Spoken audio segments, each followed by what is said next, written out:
آقای عزت الله حیدری از شهر هرات کشور افغانستان. خواهش میکنم تشویق بفرمایید.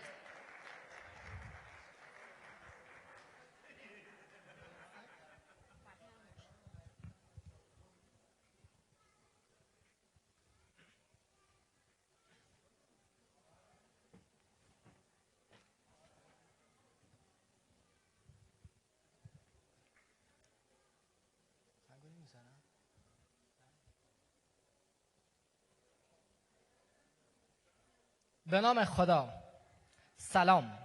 سلام بیریا و درود بی انتها و خلوص بی منتها بر شما قنادیل عزت و زنابیل عطوفت، مردان با نجابت، زنان با عزت، خامه به دستان با مروت و همه شما سردرکفان میدان شجاعت. عزت الله حیدری هستم از سرزمین پهناور خراسان، زادگاه بو علی سینا و مولوی، سرزمین روشن ضمیران و جهانگیران مسند نشین، سرزمینی که یک زمان بر تارک جهان بشریت می درخشید و علامه بزرگ لاهور چنین توصیفش کرد و گفت: آسیا یک پیکر آب و گل است، ملت افغان در آن پیکر دل است. آری، امروز سخن از عندلیبی است که از چمنزار بلا کشیده پناهنده مرغزار شما گشته است. به تن خسته به دل زخم دگر دارد، به دست آبله به رخ آب بصر دارد.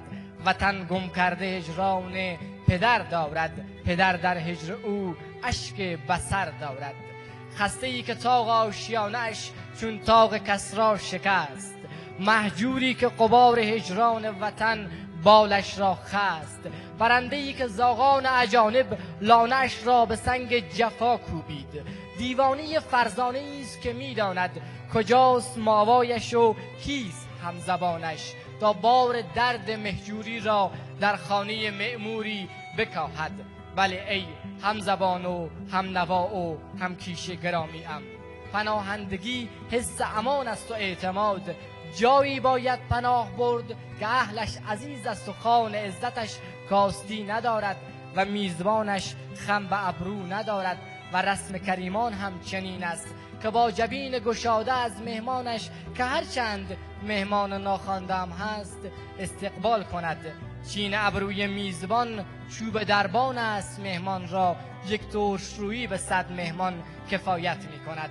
اسفا که عده‌ای سطحی نگر چه ساده ای به هجرت سر میدهند که چرا سرزمین ایران ملجأ و ماوای مردم افغان باشد. به قول شهریار و سعدی بزرگ: مدعی طعنه زند و از غم عشق تو زیادم، وین نداند که من از بحر غم عشق تو زادم.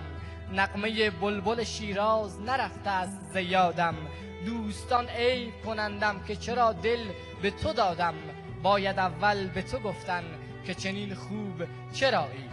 حقیقتش هم همین است که در طول 50 سال و اندی درد جانکاه این پرندگان مهاجر را سرزمین کریم و سخاوت پیشه ایران حس و همدردی نمود. وین را نیز باید بدانیم که لباس پیکاری جوان برومند افغان نشانه سخت کوشی و عزتمنشی است، نه نشانه بیسوادی و بیکرامتی. بسان خبرگانی اند که جو نابسامانی سیاسی مجبورشان کرده که تن به حفر چاها و چاله ها بدهند و برای لقمه دلیرانه و شجاعانه و کریمانه وارد کارزار حیات شوند. فقر مادی هیچگاه حکایت از فقر معنوی نمی کند. کریم هستید، خداوند کرامتتان بخشد. رحیم هستید، الله رحمتتان نماید. شاد و آباد باشید و